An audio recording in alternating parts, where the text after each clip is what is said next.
ಯಾರಿಗೋ ಪ್ರಚಾರ, ಮತ್ಯಾವುದೋ ಪ್ರಾಣಗಳಿಗೆ ಸಂಚಕಾರ.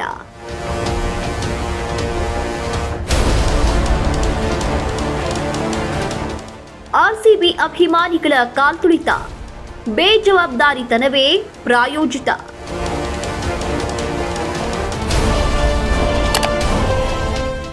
ಕಪ್ಪು ಸಿಕ್ಕ ಖುಷಿಗೆ ಅಂಟಿಕೊಳ್ತು ಅಳಿಸಲಾಗದ ಕಪ್ಪು ಚುಕ್ಕೆ.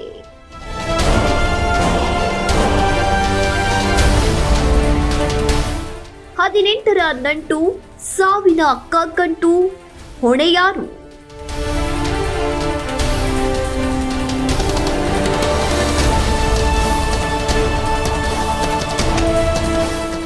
ಮೈದಾನದಲ್ಲಿ 11 ಜನ ಆಡಿ ಕೊನೆಗೂ 18 ವರ್ಷಗಳ ನಂತರ ಆರ್ಸಿಬಿಗೆ ಕಪ್ ತಂದುಕೊಟ್ಟಿದ್ದಾರೆ. ದುರಂತ ಅಂದ್ರೆ ಅಂಥದ್ದೇ ಕ್ರಿಕೆಟ್ ಮೈದಾನದ ಹೊರಗೆ 11 ಜನ ಅಭಿಮಾನಿಗಳ ಬಲಿದಾನವೂ ನಡೆದು ಹೋಗಿದೆ.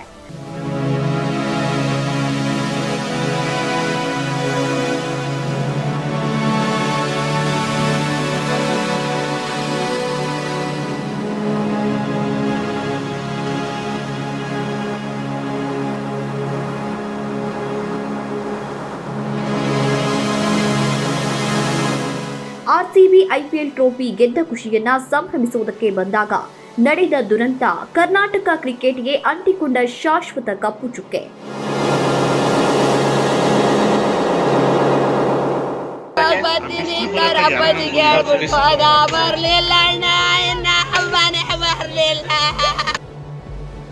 ಎಷ್ಟೋ ದಿನಗಳ ಕಾಲ ಅನುಭವಿಸಬೇಕಾಗಿದ್ದ ಖುಷಿ ಒಂದೇ ದಿನದಲ್ಲಿ ಮಣ್ಣು ಪಾಲಾಯಿತು. ಈ ಕ್ರಿಕೆಟ್ ಟ್ರೋಫಿ ಸಂಭ್ರಮಗಳೆಲ್ಲ ಹಾಳಾಗಿ ಹೋಗ್ಲಿ, ವರ್ಷವೂ ಬರ್ತಾನೆ ಇರುತ್ತೆ.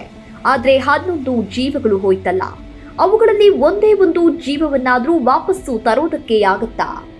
ಈ ಬೇಜವಾಬ್ದಾರಿತನಕ್ಕೆ ಯಾರು ಹೊಣೆ? ಈ ಎಡವಟ್ಟಿಗೆ ಯಾರನ್ನ ದೂರೋದು? ಯಾರು ಈ ಜವಾಬ್ದಾರಿಯನ್ನ ತಗೋತಾರೆ?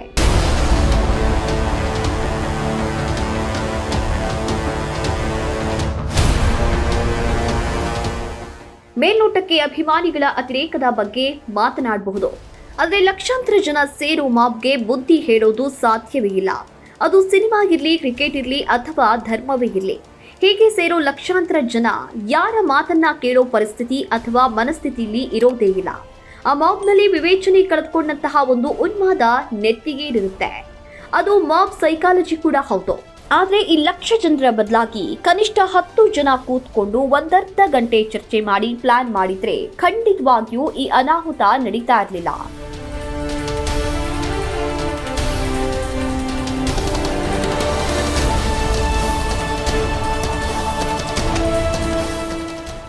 ಆ 10 ಜನ ಯಾರು ಹಾಗೂ ಎಲ್ಲಿಯವರು ಅನ್ನೋದೇ ಇಲ್ಲಿ ಮುಖ್ಯ. ಸರ್ಕಾರದ ಪ್ರತಿನಿಧಿಗಳು ಹಾಗೂ ಉನ್ನತ ಪೊಲೀಸ್ ಅಧಿಕಾರಿಗಳು, ಆರ್ಸಿಬಿ ಮ್ಯಾನೇಜ್ಮೆಂಟ್ ಹಾಗೂ ಕರ್ನಾಟಕ ಕ್ರಿಕೆಟ್ ಅಸೋಸಿಯೇಷನ್ನ ಮುಖ್ಯಸ್ಥರು ಸೇರಿ ಹಿಂದಿನ ದಿನ ಸಭೆ ಮಾಡಿ ಒಂದು ಯೋಜನೆಯನ್ನ ರೂಪುಗೊಳಿಸಿದ್ರೆ ಹೋಗಿರುವಂತಹ ಈ 11 ಜೀವಗಳು ಈಗಲೂ ಕೂಡ ಆರ್ಸಿಬಿ ಗೆದ್ದ ಖುಷಿಯನ್ನ ಆಚರಿಸಿಕೊಂಡಿರ್ತಾ ಇದ್ವು.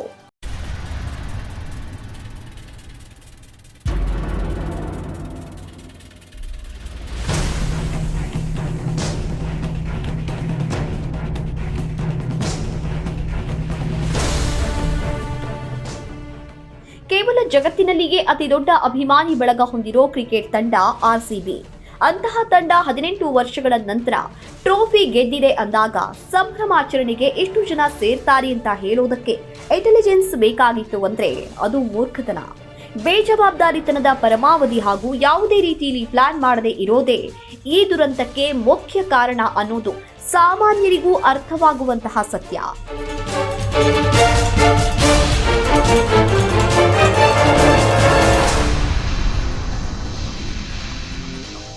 ಮೊದಲನೇದಾಗಿ ಕಪ್ ಗೆದ್ದ ಮಾರನೇ ದಿನವೇ ಬೆಂಗಳೂರಲ್ಲಿ ಸಂಭ್ರಮಾಚರಣೆ ಮಾಡಬೇಕಾಗಿರಲಿಲ್ಲ. ಆಟಗಾರರಿಗೂ ಒಂದು ದಿನ ವಿಶ್ರಾಂತಿ ಕೊಟ್ಟು ಸರಿಯಾದ ರೀತಿಯಲ್ಲಿ ವ್ಯವಸ್ಥೆ ಹಾಗೂ ಸಿದ್ಧತೆ ಮಾಡಿಕೊಂಡು ಯೋಜಿಸಿದಂತೆಯೇ ದೇಶವೇ ಆಶ್ಚರ್ಯ ಪಡುವಂತಹ ರೋಡ್ ಶೋ ಕೂಡ ಮಾಡಿ ಸಂಭ್ರಮಿಸಬಹುದಾಗಿತ್ತು. ಯಾರೋ ಕೆಲವು ವಿದೇಶಿ ಆಟಗಾರರು ಹೊರಡಬೇಕಾಗಿತ್ತು ಅನ್ನೋ ಕುಂಟು ನೆಪ ಇಟ್ಕೊಂಡು ಅವಸರದಲ್ಲಿ ಆಚರಣೆ ಮಾಡೋದಕ್ಕೆ ಹೊರಟಿದ್ದು ಈ ದುರ್ಘಟನೆಗೆ ಮೂಲ ಕಾರಣ.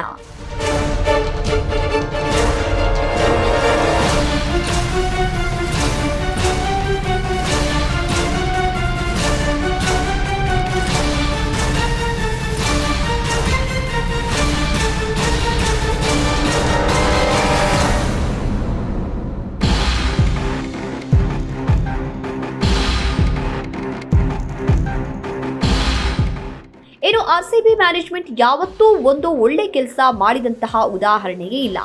ಕನ್ನಡಿಗ ಆಟಗಾರರನ್ನ ಕೈಬಿಟ್ಟು ಕನ್ನಡ ಸಂಸ್ಕೃತಿಗೆ ಬೆಂಕಿಯಿಟ್ಟು ಸಪೋರ್ಟಿಂಗ್ ಸ್ಟಾಫ್ನಲ್ಲಿ ಪರಭಾಷೆಯವರಿಗೆ ಮಣೆ ಹಾಕೋ ಈ ಮ್ಯಾನೇಜ್ಮೆಂಟ್ ಕೂಡ ನಿನ್ನೆ ನಡೆದ ಕಾಲ್ತುಳಿತಕ್ಕೆ ನೇರ ಹೊಣೆ. ತಂಡ ಟ್ರೋಫಿ ಗೆಲ್ಲೋದು ಇವರಿಗೂ ಒಣ ಪ್ರತಿಷ್ಠೆ ಬಿಟ್ರೆ ಇವರಿಗೆ ಸೋತ್ರು ಗೆದ್ರು ನೂರಾರು ಕೋಟಿಗಳ ವ್ಯವಹಾರ ಆಗಿಯೇ ತೀರುತ್ತೆ. ಇವರ ಅಭಿಮಾನಿಗಳ ಭಾವನೆಯೂ ಬಂಡವಾಳವೇ. ಹೀಗಿದ್ದ ಮೇಲೆ ಅಭಿಮಾನಿಗಳ ಜೀವಕ್ಕೆ ಇವರು ಎಲ್ಲಿ ಬೆಲೆ ಕೊಡೋದಕ್ಕೆ ಸಾಧ್ಯ? ಇದರ ಜೊತೆಗೆ ಸೇರ್ಕೊಂಡಂತಹ KSCA ಕೂಡ ಯಾವುದೇ ಸರಿಯಾದ ಯೋಜನೆ ರೂಪಿಸದೆ ಮಾಡಿಕೊಂಡ ಅಧ್ವಾನವೇ ಈ ದುರಂತಕ್ಕೆ ಕಾರಣ.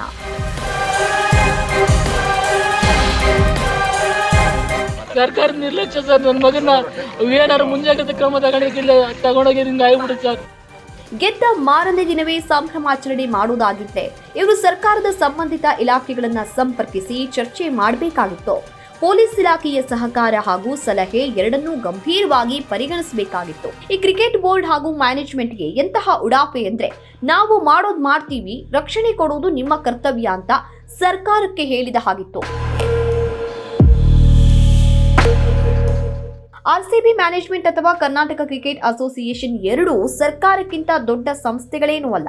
ರಸ್ತೆಯಲ್ಲಿ ಗಣೇಶನನ್ನ ಕೂರಿಸ್ತೀವಿ ಅಂದಾಗ ಇಲ್ಲ ಸಲ್ಲದ ಬಾಂಡು, ಪರ್ಮಿಷನ್ ಅಂತೆಲ್ಲ ಕಡಿವಾಣ ಹಾಗೂ ನಿಯಂತ್ರಣ ಮಾಡೋ ಸರ್ಕಾರ. ಹೀಗೆ ಲಕ್ಷಾಂತರ ಜನ ಸೇರೋ ಕಾರ್ಯಕ್ರಮವನ್ನ ಇಷ್ಟೊಂದು ಕಡೆಗಣಿಸೋದಕ್ಕಾದ್ರೂ ಹೇಗ್ ಸಾಧ್ಯ?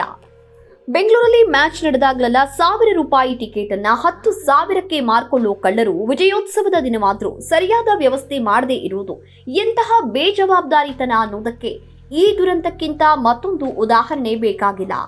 ಮಧ್ಯಾಹ್ನದ ತನಕವೂ ಅಭಿಮಾನಿಗಳಿಗೆ ಮೈದಾನಕ್ಕೆ ಹೋಗೋದಕ್ಕೆ ಟಿಕೆಟ್ ಇದೆಯಾ, ಉಚಿತ ಪ್ರವೇಶವಾ, ಪಾಸ್ ತಗೋಬೇಕಾ, ಪಾಸ್ ಎಲ್ಲಿ ಸಿಗುತ್ತೆ ಅನ್ನೋ ವಿಷಯದಲ್ಲಿ ಸರಿಯಾದ ಮಾಹಿತಿಯೇ ಇರಲಿಲ್ಲ.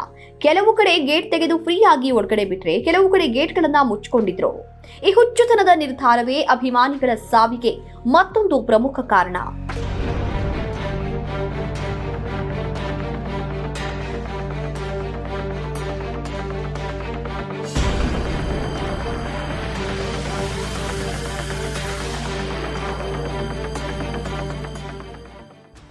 ಅಭಿಮಾನಿಗಳಲ್ಲಿ ಅನುಮಾನ ಹಾಗೂ ಗೊಂದಲ ಹುಟ್ಟಿಸಿದ ಆರ್ಸಿಬಿ ಮ್ಯಾನೇಜ್ಮೆಂಟ್ ಈ ಕೃತ್ಯದ ನೇರವಾದ ಹೊಣೆಯನ್ನ ಹೊತ್ತುಕೊಳ್ಳಲೇಬೇಕು. ಆದರೆ ಈ ದರಿದ್ರ ಮ್ಯಾನೇಜ್ಮೆಂಟ್ಗೆ ಸತ್ತ ಅಭಿಮಾನಿಗಳಿಗೆ ಸರಿಯಾಗೊಂದು ಸಂತಾಪ ಹೇಳೋ ಸಂಸ್ಕಾರವೂ ಇಲ್ಲ ಅನ್ನೋದು ಮತ್ತೊಂದು ದುರಂತ. ಇನ್ನು ನಮ್ಮ ಸರ್ಕಾರದ ಹೊಣೆಗೇಡಿತನವಂತೂ ರಾಜ್ಯವೇ ತಲೆ ತಗ್ಗಿಸುವಂತೆ ಮಾಡಿದ್ದು ಸುಳ್ಳಲ್ಲ.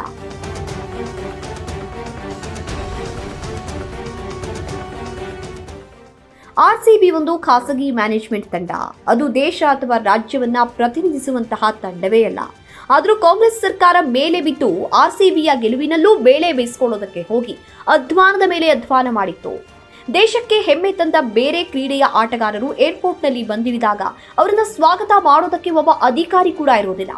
ಆದರೆ ಆರ್ಸಿಬಿ ತಂಡವನ್ನ ಸ್ವಾಗತ ಮಾಡೋದಕ್ಕೆ ಸ್ವತಃ ಉಪಮುಖ್ಯಮಂತ್ರಿಗಳೇ ವಿಮಾನದಲ್ಲಿ ಪ್ರತ್ಯಕ್ಷರಾಗಿದ್ದರು.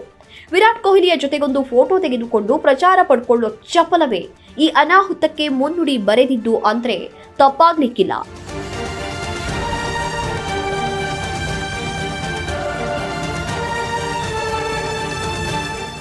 ಇನ್ನು ಆಟಗಾರರಿಗೆ ಸನ್ಮಾನ ಮಾಡೋ ಎಡಬಿಡಂಗಿ ಕಾರ್ಯಕ್ರಮ ಇವರ ರಾಜಕೀಯ ಪ್ರಚಾರದ ಸಭೆಗಿಂತ ಕೆಟ್ಟದಾಗಿತ್ತು. ಅಲ್ಲಿ ಕನಿಷ್ಠ ಶಿಷ್ಟಾಚಾರ ಪಾಲನೆಯಾಗಿಲ್ಲ. ಸಾಲದಕ್ಕೆ ಅಲ್ಲಿ ಶಾಸಕರು, ಮಂತ್ರಿಗಳು, ಅವರ ಹೆಂಡತಿ, ಮಕ್ಕಳು, ಮೊಮ್ಮಕ್ಕಳು ತುಂಬಿಕೊಂಡು ಅದು ಸಭೆಯೋ ಸಂತೆಯೋ ಅರ್ಥವಾಗದ ಸ್ಥಿತಿ ಉಂಟಾಗಿತ್ತು. ಈ ಆತುರದಲ್ಲಿ ಆರ್ಸಿಬಿ ಆಟಗಾರರನ್ನ ಸನ್ಮಾನ ಮಾಡೋ ಅಗತ್ಯ ಏನಿತ್ತೋ ಗೊತ್ತಿಲ್ಲ. ಇವರು ಗ್ಯಾರಂಟಿ ಯೋಜನೆ ಹೇಗೆ ಸರ್ಕಾರದ ಸಾಧನೆಯೋ ಅದೇ ರೀತಿ ಆರ್ಸಿಬಿ ಕಪ್ ಗೆದ್ದಿದ್ದು ಕೂಡ ಕಾಂಗ್ರೆಸ್ ಸರ್ಕಾರದ ಸಾಧನೆ ಅನ್ನೋ ಹಾಗೆ ಬಿಂಬಿಸೋದಕ್ಕೆ ಹೊರಟಾಗಿತ್ತು ಈ ಎಡಬಿಡಂಗಿ ಸಭೆ.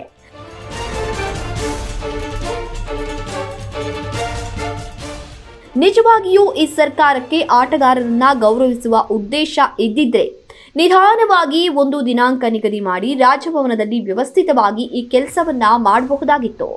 ಆದರೆ ಪ್ರಚಾರದ ತೆವಲು, ಅವ್ಯವಸ್ಥೆ, ಆತುರ, ಅಜ್ಞಾನಗಳೆಲ್ಲ ಸೇರಿ ಸರ್ಕಾರವೇ ನಿಂತು ಈ ಅನಾಹುತಕ್ಕೆ ಓಂಕಾರವನ್ನ ಹಾಕಿದಂತಾಗಿತ್ತು.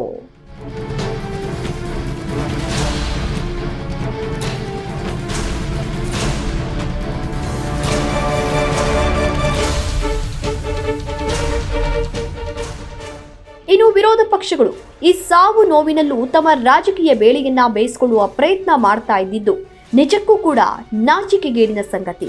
ಈ ವಿರೋಧ ಪಕ್ಷ ಅನಿಸ್ಕೊಳ್ಳೋ ರಾಜಕೀಯ ಪಕ್ಷಗಳ ಹಣೆಬರಹ ಇದಕ್ಕಿಂತ ವಿಭಿನ್ನವಾಗಿ ಏನೂ ಇರೋದಿಲ್ಲ. ಈ ಜಾಗದಲ್ಲಿ ಯಾವ ಪಕ್ಷ ಇದ್ದಿದ್ರೂ ಮಾಡೋದು ಇದೇ ಗಲೀಜು ತಿನ್ನೋ ಕೆಲಸ ಅನ್ನೋದ್ರಲ್ಲಿ ಅನುಮಾನವಿಲ್ಲ.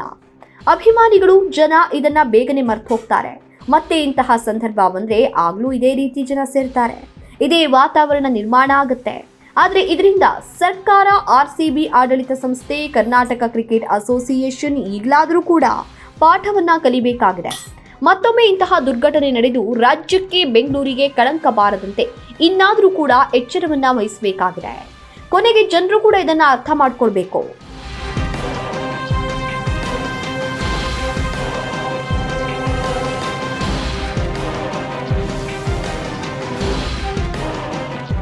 ಅಲ್ಲಾಗಲೇ ಚಿನ್ನಸ್ವಾಮಿ ಕ್ರೀಡಾಂಗಣ ಹತ್ರ ಸ್ಟ್ಯಾಂಪೀಡ್ ಪ್ರಾರಂಭ ಆಗಿದೆ, ಕಾಲ್ ತುಳಿತ ಪ್ರಾರಂಭ ಆಗಿತ್ತು, ಗಲಾಟೆಗಳು ನಡೀತಾ ಇತ್ತು. ಆಗ್ಲೇ ಒಬ್ರಿಬ್ರು ಸತ್ತೋಗಿದ್ದಾರೆ ಅಂತೇಳಿ ಮಾಧ್ಯಮದಲ್ಲೂ ಕೂಡ ಬರೋದಕ್ಕೆ ಪ್ರಾರಂಭ ಆಗಿದ್ರೂ ಸಹ ವಿಧಾನಸೌಧದ ಮುಂದೆ RCB ಟೀಮನ್ನು ಕರೆದುಕೊಂಡೋಗಿ ಮುಖ್ಯಮಂತ್ರಿಗಳು, ಉಪಮುಖ್ಯಮಂತ್ರಿಗಳು, ಮಂತ್ರಿಗಳು, ಶಾಸಕರುಗಳು ಸಂಭ್ರಮಾಚರಣೆ ಮಾಡತಕ್ಕಂಥ ಅವಶ್ಯಕತೆ ಆದರೂ ಏನಿತ್ತು? ರಾಜ್ಯದ ಹೈಕೋರ್ಟ್ ಇದನ್ನ ಸೀರಿಯಸ್ ಆಗಿ ತಗೊಂಡಿದೆ. ರಾಜ್ಯದ ಜನತೆಯ ನೋವಿಗೆ ಹೈಕೋರ್ಟು ಕೂಡ ಇವತ್ತು ಸ್ಪಂದನೆ ಮಾಡ್ತಾ ಇದೆ. ಇಷ್ಟಾದರೂ ಕೂಡ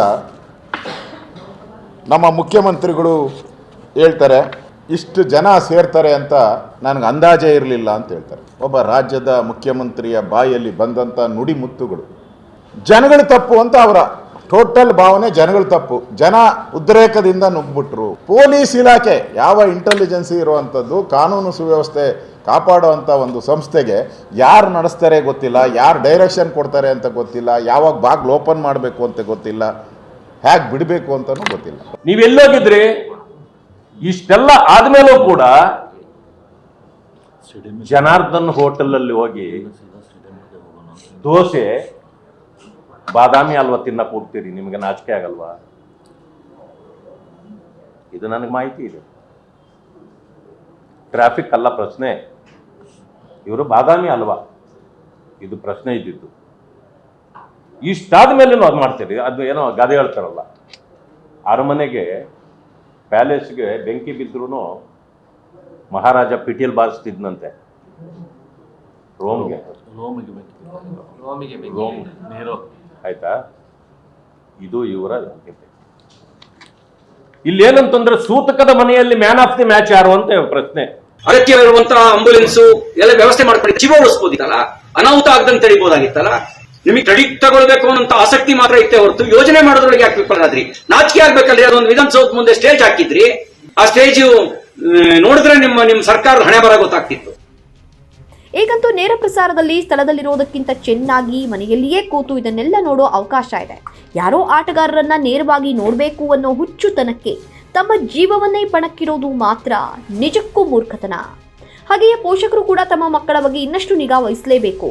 ಘಟನೆ ನಡೆದ ನಂತರ ಅವರಿವರನ್ನ ಬೈಕೊಂಡು ಕಣ್ಣೀರು ಹಾಕೋದ್ರಿಂದ ಏನು ಉಪಯೋಗ ಆಗೋದಿಲ್ಲ. ಹೋದ ಜೀವ ಮರಳಿ ಬರೋದಿಲ್ಲ. ಲಕ್ಷ ಜನ ಸೇರೋ ಜಾಗಕ್ಕೆ ಸೂಕ್ತ ವ್ಯವಸ್ಥೆ ಅಥವಾ ಟಿಕೆಟ್ ಇಲ್ಲದೆ ಮಕ್ಕಳನ್ನ ಕಳಿಸಲೇಬಾರದು, ಅಥವಾ ತಾವು ಕೂಡ ಹೋಗಬಾರ್ದು. ಅದರಲ್ಲೂ ಈ ತಳ್ಳಾಟದಲ್ಲಿ ಒಂದು ಚಿಕ್ಕ ಮಗು ಕೂಡ ಸತ್ತಿದೆ ಅಂದ್ರೆ ಇಂತಹ ಜಾಗಕ್ಕೆ ಅಷ್ಟು ಚಿಕ್ಕ ಮಕ್ಕಳನ್ನ ಕರ್ಕೊಂಡು ಹೋಗೋರಿಗೆ ಏನ್ ಹೇಳ್ಬೇಕೋ ಅರ್ಥ ಆಗ್ತಾ ಇಲ್ಲ.